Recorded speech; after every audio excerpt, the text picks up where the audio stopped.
4 informasi penting bagi pensiunan. Pertama terkait dengan kenaikan gaji pensiun 2025, akhirnya Taspen beri bocoran baru-baru ini. Kemudian yang kedua terkait dengan verifikasi data pensiun.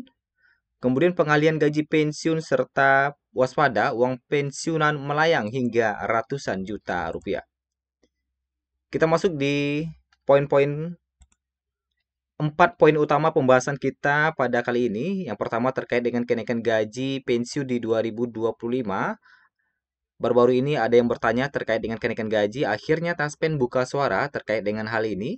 Yang mana mulai besok 1 Juli 2025 kita akan menerima pencairan gaji. Apakah sudah ada kenaikan atau kapan mulai berlakunya. Kemudian yang kedua terkait dengan penipuan, waspada penipuan.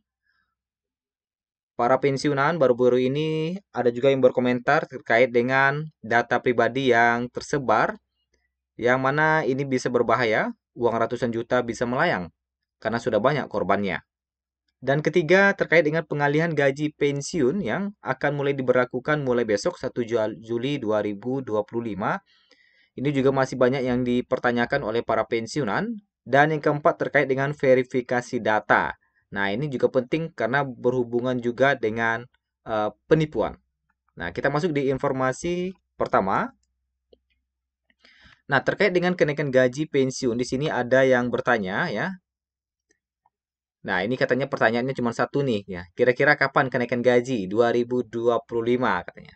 Nah, jadi Bapak Ibu ini bertanya kapan kenaikan gaji 2025 dan kondisinya sekarang ini adalah janda 2 anak yang sangat menantikan kabar tersebut. Nah, untuk baru-baru ini Taspen menjawab bahwa saat ini tidak ada informasi terkait kenaikan gaji sobat. Nah, sebelum juga informasi Taspen mengatakan bahwa terkait dengan regulasi dan informasi resmi dari pemerintah terkait dengan kenaikan gaji juga belum ada. Jadi hingga saat ini berdasarkan pantauan kita saat ini terkait dengan kenaikan gaji masih belum ada informasinya. Jadi pastikan Bapak Ibu selalu memantau informasi yang valid, jangan mudah terpercaya dengan berita-berita yang tidak benar.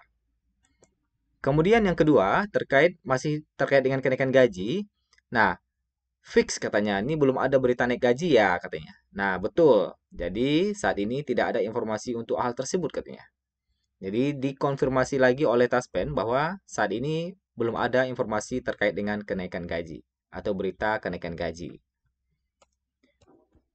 Kemudian, nah ini juga terkait dengan penipuan yang mana seorang pensiunan yang datanya bisa bocor ya. Nah, ini juga berbahaya. Jadi katanya orang tuanya ini bisa tertipu mengatasnamakan Taspen yang mana data yang dibagikan ternyata valid semua. Kok bisa datanya bocor? Valid semua. Apakah ada orang dalam katanya. Nah, akhirnya Taspen pun menjawab bahwa Taspen selalu berkomitmen untuk melindungi data peserta dan tidak pernah meminta informasi pribadi melalui pesan WhatsApp atau panggilan pribadi. Dan tidak pernah juga meminta Sobat Taspen untuk mentransfer dana atau pengkinian data. Nah, atau pembaruan data ya.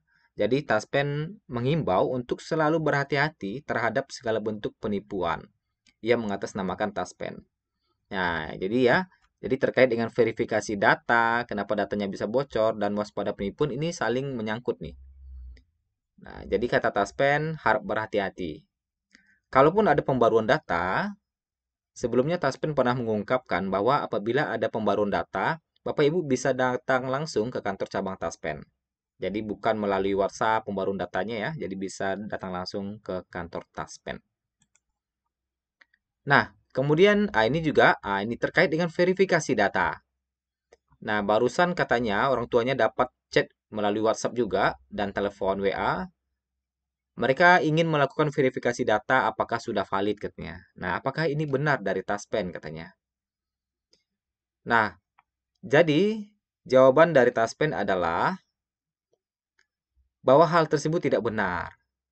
Jadi Taspen sekali lagi berkomitmen untuk melindungi data peserta dan tidak pernah meminta informasi melalui WA. Jadi atau meminta sobat untuk mentransfer dana. Jadi terkait dengan verifikasi data melalui pesan WhatsApp itu dipastikan tidak benar. Karena Taspen tidak pernah meminta informasi melalui pesan WhatsApp. Jadi kalaupun Bapak Ibu ada data-datanya valid semua, orang ini biasanya melakukan pengecekan data nih. Betulkah data Bapak Ibu seperti ini, ya kan? Apabila ada perubahan, silakan klik link berikut ini dan install aplikasi ini, katanya. Jadi Bapak Ibu nanti disuruh ngecek data, isi data, perbaiki data Bapak Ibu, walaupun data itu sudah benar. Nanti diarahkan untuk hal-hal lain. Akhir-akhirnya nanti transfer dana dan sebagainya, dan akhirnya uang ratusan juta melayang di m-banking kita. Jadi sangat berbahaya bagi Bapak Ibu yang punya mobile banking. Jadi jangan sembarang menginstal aplikasi dan mengisi data-data melalui link-link yang tidak terpercaya seperti itu. Nah, kemudian terkait dengan pengalihan gaji pensiun, nah ini masih saking dekatnya waktu pencairan gaji, banyak juga yang bertanya terkait dengan pengalihan gaji pensiun. Nah, gaji pensiun yang dialihkan ke kantor pos katanya apakah bisa diubah kembali menjadi lewat ATM? Nah, karena katanya kantor posnya jaraknya lumayan katanya. Jadi bagi Bapak Ibu yang pindah dari bank ke kantor pos, nah apakah nanti bisa kembali lagi menjadi lewat ATM pengambilan gajinya? Jadi kata Taspen adalah untuk mutasi bisa dilakukan ke bank lain selain bank BTPN dan BWS. Nah, itu ya. Jadi bagi Bapak Ibu yang mungkin sebelumnya dari bank BTPN dan BWS kemudian dipindahkan ke kantor pos, itu bisa diubah kembali ke bank. Tetapi tidak boleh ke bank BTPN dan BWS lagi. Di sini Taspen memberikan informasi bahwa boleh seperti Bank BNI, katanya Bank BRI, Bank Mandiri Taspen atau Bank Mantap BSI dan sebagainya. Jadi jangan di dua bank itu lagi. Boleh, silakan diajukan mutasinya nanti. Mutasi ini bisa dilakukan secara online melalui situs tos.taspen.co.id atau datang langsung aja ke kantor cabang Taspen. Lakukan mutasi kantor bayar ya. Nah, gitu. Jadi bisa dilakukan mutasi lagi. Yang mungkin tidak suka ke kantor pos, mau ke bank lagi, boleh. Silakan ajukan mutasinya. Nah, kemudian juga, ini ada juga yang bertanya lagi, semisal dipindah ke bank lain, apakah dapat diambil melalui ATM? Nah, kata Taspen, pengambilan dana pensiun bisa dilakukan melalui ATM selama sudah melakukan autentikasi. Nah, bisa ya. Jadi kalau Bapak Ibu itu udah dipindahkan ke bank lain, ya bisa kalau diambil lewat ATM. Asalkan Bapak Ibu harus melakukan autentikasi dulu. Jadi ketika gaji, jadi Taspen itu akan menyalurkan gaji itu di tanggal 1. Nah, Bapak Ibu silakan lakukan autentikasi, kemudian gaji langsung cair. Nah, jadi autentikasi itu dilakukan di waktu berjalan, kata Taspen. Nah, itulah beberapa informasi penting bagi Bapak Ibu yang mana ini sangat bermanfaat untuk menjadi perhatian bagi kita menjelang pencairan gaji yang akan dilakukan mulai besok 1 Juli 2025.